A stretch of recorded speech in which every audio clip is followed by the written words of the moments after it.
اللہ رب العزت نے ہر جاندار کے لیے موت کا وقت اور جگہ متعین کر دی ہے۔ مادی طاقتیں اور مشرق سے مغرب تک قائم ساری حکومتیں موت کے سامنے عاجز و بے بس ہو جاتی ہیں۔ موت لوگوں کو ہلاک کر دینے والی، بچوں کو یتیم کر دینے والی، عورتوں کو بیوہ بنانے والی، دنیاوی ظاہری سہاروں کو ختم کر دینے والی، دلوں کو تھرا دینے والی، آنکھوں کو رلا دینے والی اور بستیوں کو اجاڑ دینے والی ہے۔ جب بھی حکم خداوندی ہوتا ہے تو موت نہ نیک صالح لوگوں پر رحم کھاتی ہے اور نہ ظالموں کو بخشتی ہے۔ موت آنے کے بعد آنکھ دیکھ نہیں سکتی، زبان بول نہیں سکتی، کان سن نہیں سکتے، ہاتھ پاؤں کام کر نہیں سکتے۔ موت نام ہے روح کا بدن سے تعلق ختم ہونے کا اور انسان کا دار فانی سے دار بقا کی طرف کوچ کرنے کا۔ عام طور پر تو یہی دیکھنے میں آتا ہے کہ ہر ذی روح صرف ایک ہی مرتبہ موت کا شکار ہوتا ہے، لیکن اس دنیا میں ایسے کئی لوگ گزرے ہیں جنہیں دو دو بار موت کا ذائقہ چکھنا پڑا۔ ہم آج احوال بیان کرنے جا رہے ہیں ان لوگوں کا کہ جنہیں اللہ تعالیٰ کی قدرت سے عارضی طور پر موت تو ملی،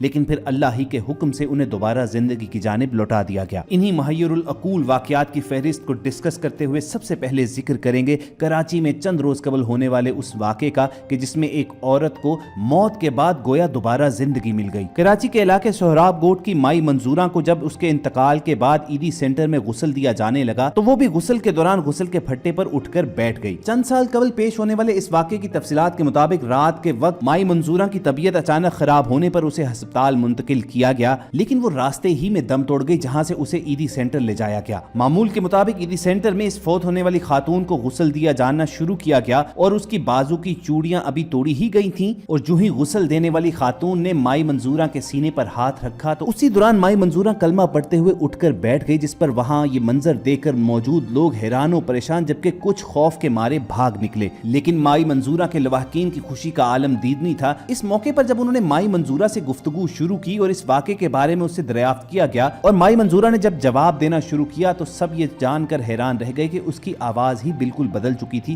وہ بالکل ایک بچی کی آواز میں گفتگو کر رہی تھی۔ لیکن بہرحال اپنے گھر کی بزرگ خاتون کو دوبارہ زندہ دیکھ کر اس کے گھر کے تمام افراد کی خوشی کا کوئی ٹھکانہ نہیں تھا اور وہ اللہ تعالیٰ کی عظمت اور قدرت کے گن گاتے ہوئے اسے لے کر اپنے گھر روانہ ہو گئے۔ ان دونوں واقعات میں ایک چیز مشترک ضرور ہے جسے سمجھنے کی بے انتہا ضرورت ہے۔ میڈیکل ایکسپرٹس کی رائے میں دراصل ان دونوں مریضوں کی کلینکل ڈیتھ ہوئی تھی جسے لیزرس سنڈروم بھی کہا جاتا ہے۔ اس صورتحال میں بظاہر مریض کے دل کی دھڑکن بند ہو جاتی ہے، اس کی شریانوں میں خون کی روانی رک جاتی ہے اور یوں محسوس ہوتا ہے کہ وہ فوت ہو چکا ہے، اور جدید آلات سے بھی چیک کیا جائے تو اس کے دماغ کے اندر کسی قسم کی کوئی ایکٹیویٹی دیکھنے میں نہیں آتی ہے، چنانچہ ڈاکٹرز ڈیتھ سرٹیفکیٹ جاری کر دیتے ہیں۔ لیکن قرآن مجید فرقان حمید کی ایک آیت کا مفہوم ہے کہ اللہ چاہے تو مردہ میں سے زندہ کو اور زندہ میں سے مردہ کو نکالتا ہے، چنانچہ بعض کیسز میں یہ دیکھنے میں آتا ہے کہ مریض دوبارہ زندگی کی طرف لوٹ آتا ہے، اور یہی ان دونوں واقعات میں بھی ہوا۔ لیکن چونکہ عام لوگ لیزرس سنڈروم سے واقف نہیں ہوتے، چنانچہ وہ یہی سمجھتے ہیں کہ یہ مرنے کے بعد دوبارہ زندہ ہو گیا ہے۔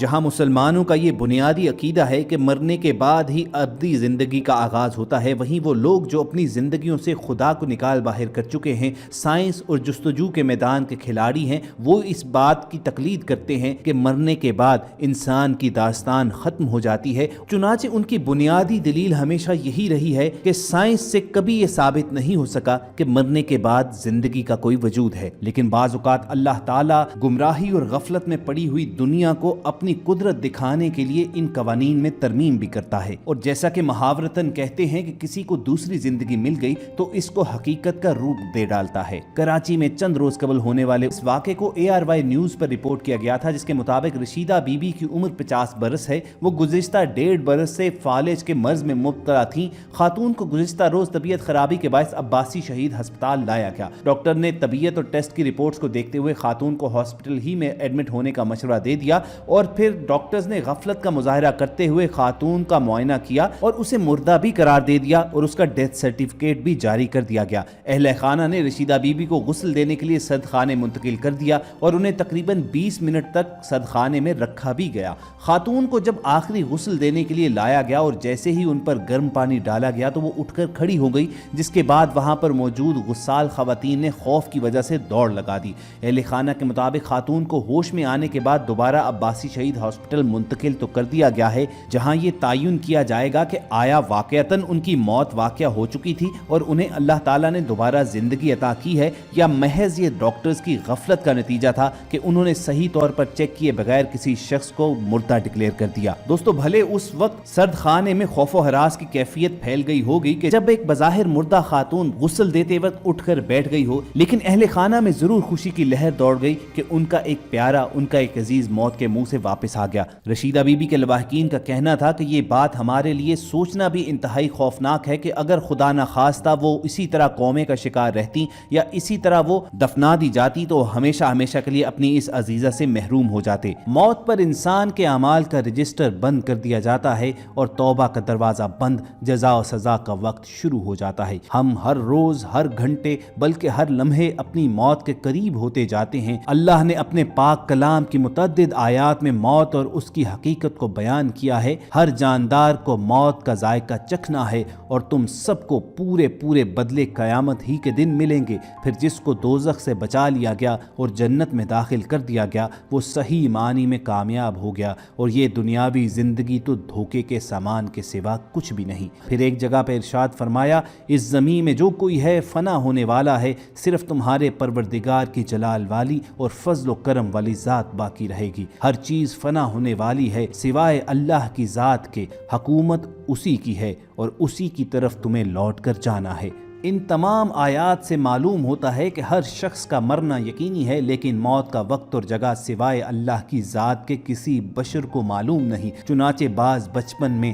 بعض شباب میں، بعض ادھیڑ عمر میں، جبکہ بعض بڑھاپے میں دائی اجل کو لبیک کہہ جاتے ہیں۔ لہٰذا ضروری ہے کہ ہم افسوس کرنے یا خون کے آنسو بہانے سے قبل اس دنیاوی زندگی ہی میں اپنے اللہ کو راضی کرنے کی کوشش کریں۔ سرکار دو عالم صلی اللہ علیہ وآلہ وسلم نے ارشاد فرمایا، جو لذتوں کو توڑنے والی چیز یعنی موت کو کثرت سے یاد کرے گا تو اس پر وسعت ہوگی، یعنی اس کو سکون حاصل ہوگا، اور موت کی سختی کے مقابلے میں ہر سختی آسان ہے۔ سیدنا ابو ہریرہ رضی اللہ عنہ سے روایت ہے کہ رسول کریم صلی اللہ علیہ وآلہ وسلم نے فرمایا، جب آدمی فوت ہو جاتا ہے تو اس کا عمل موقوف ہو جاتا ہے، مگر تین چیزوں کا ثواب جاری رہتا ہے، ایک صدقہ جاریہ، دوسرا اس کے علم کا جس سے لوگ فائدہ اٹھائیں، اور تیسرا نیک بخت اولاد کا جو اس کے لیے دعا کرے۔ اگر موقع میسر ہو تو انتقال کرنے والے شخص کے آخری لمحات دیکھنا اور ان کو کلمہ شہادت کی تلقین کرنا، یہ بھی آخرت یاد کروانے کا باعث ہوتا ہے۔ اللہ تعالیٰ کے حضور دعا ہے کہ ہم سب کو مرنے سے قبل اس کی تیاری کی توفیق عطا فرمائے۔